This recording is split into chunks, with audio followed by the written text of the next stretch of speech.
Ja ťa vítam pri mojom dnešnom YouTube videu a dnes si ukážeme novinky, ktoré mi prišli od Supers Budapešť. A túto objednávku som absolútne nečakal. Vypla mi len SMS-ka, že Supers mi niečo posiela. Tak som sa aj celkom potešil, hovorím si, že wow, že toto sa mi dlho nestalo, aby mi niekto poslal len tak nejaký PR balíček. Teda keď to môžeme nazvať PR balíčkom, ale asi áno. V tomto balíku sa nachádzali 3 vône, a to konkrétne 1723, Gold Dust, Sugar Bowl. No a posledné bola taká zaujímavá vec, možno aj novinka, a to je takýto balík. Ja som absolútne nevedel, čo to inak obsahuje, ale samozrejme, keď to otvoríš, tak zistíš, no a je tam 3x10 ml a musím povedať, že to vyzerá extrémne pekne a viem si to predstaviť len takto položené na poličke, nemusím to ani používať. Proste je to krásne, tie flakony sú v dizajne presne takom, ako sú veľké flakony, čiže na tomto sa vôbec nešetrilo. Jediné, čo není, tak viečko není magnetické, čo asi pri tejto veľkosti dáva zmysel. V tomto malom balíku sa nachádzali 3 vône, a to Space Cake, Sugar Bowl a Unique Blue. Ja si myslím, že každú vôňu by sme si mohli vyskúšať. Prvú tu mám Unique Blue. Unique Blue je vôňa, ktorá mňa osobne zaujala už len zložením a opisom. Vyzerala ako taká akvatická, morská, citrusová vôňa a to môže byť proste vždy fajn. No a recenzie neklamú, no to je naozaj veľmi svieža, ale zároveň silná, morská, slaná, citrusová a jemne sladká vôňa. Musím povedať, že toto je dosť podarené a v lete to bude podľa mňa fungovať super. Je to určite viac mužná vôňa, ale viem si to predstaviť do fitka, viem si to predstaviť von v nejakých horúčavách. Na Fragrantike to porovnávajú alebo prirovnávajú k Nautique Voyage, čo úplne si nemyslím, že by sa to podobalo vôbec.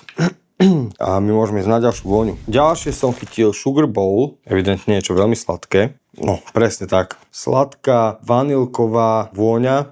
Trošku mi voní ako nejaký taký jahodový alebo malinový alebo nejaký taký ovocný krém na opalovanie. Zároveň mi tam aj vadí nejaká zložka alebo nejaká časť. Myslím si, že to bude taká tá umelá vôňa maliny. Toto asi nebude môj favorit, ale ani nemá byť, pretože toto je za mňa čisto ženská vôňa. Ako viem si to predstaviť na mojej polovičke, že v lete, keď sú teploty, povedzme niekde na pláži alebo ideš von v bikinách, dáš si toto na seba, tak dokáže to fungovať. Ale nie je to nič, čo by mňa nejak zaujalo alebo sa mi to nejak príliš páčilo. Podľa Fragrantiky tam máme notes makaronky, malina, jahodový jogurt, krém na opalovanie, kokos, krém brûlée, ananás, mlieko, kašmerán, šlahačka, vanilka. Ako zloženie veľmi, veľmi zaujímavé. Nie je to zlá vôňa, mňa úplne nezaujala, ale myslím si, že svoje publikum si nájde. Space Cake je vôňa, ktorú som chytil ako ďalšiu. Wow, ty kokos. Tak toto je že extrémne silné. Počkaj.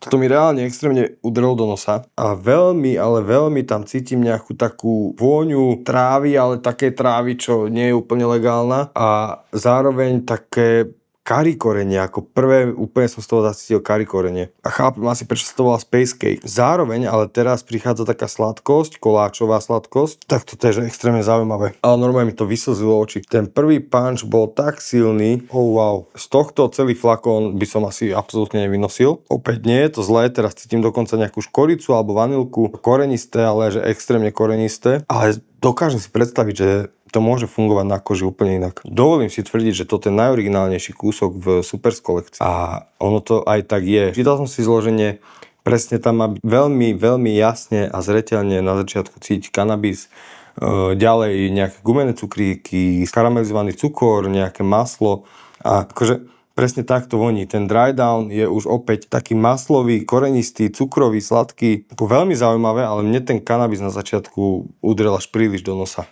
Gold Dust je vôňa, ktorú som chytil ako ďalšiu. A toto je veľmi taká typická, alebo ničím úplne originálna vôňa. Je to také tabakové, povedal by som, že štýl Black Afghan, ale trošku jemnejšie. Toto si viem úplne v pohode predstaviť aj vynosiť. Veľmi príjemné, dymové, tabakové, sladké, korenisté. Veľmi príjemná vôňa, ale hovorím, není niečím nejak originálna. Poslednú vôňu tu máme 1723. Tu máme ešte dokonca aj zabalenú. Ako flakóny sú extrémne pekné, to Supers vie a veľmi sa mi páčia. Magnetické viečko, ťažký prémiový dizajn. Atomizer brutálny. OK, veľmi taká bylinná pudrová vôňa, ktorá sa ale otvára zaujímavo sviežo. Cítim tam nejaké citrusy a ľudia to porovnávajú s Laytonom a dokážem si predstaviť, že prečo. Je tam možno cítiť trošku tá inšpirácia. Zas by som nepovedal, že to je klon 1:1. A to sa mi celkom ľúbi na Supers, že áno, niektoré vône majú fakt inšpirované, ale je to reálne, že inšpirované. Málo čo majú klon 1:1. A toto je takisto veľmi príjemné. Napríklad mne Layton vadí, lebo je až taký veľmi výrazný, veľmi silný a toto je taká jemnejšia, viac vybalansovaná verzia. Za mňa, čo bolo najoriginálnejšie, tak je určite ten Space Cake, ako z toho som odpadol. To je veľmi, veľmi originálna a nevšedná záležitosť. Super, ďakujem, že mi poslali tieto vône. Spolupracujeme už, ja si myslím, že možno aj niečo okolo 2 rokov. Boli so mnou fakt, že skoro od samého začiatku. Za čo im veľmi ďakujem.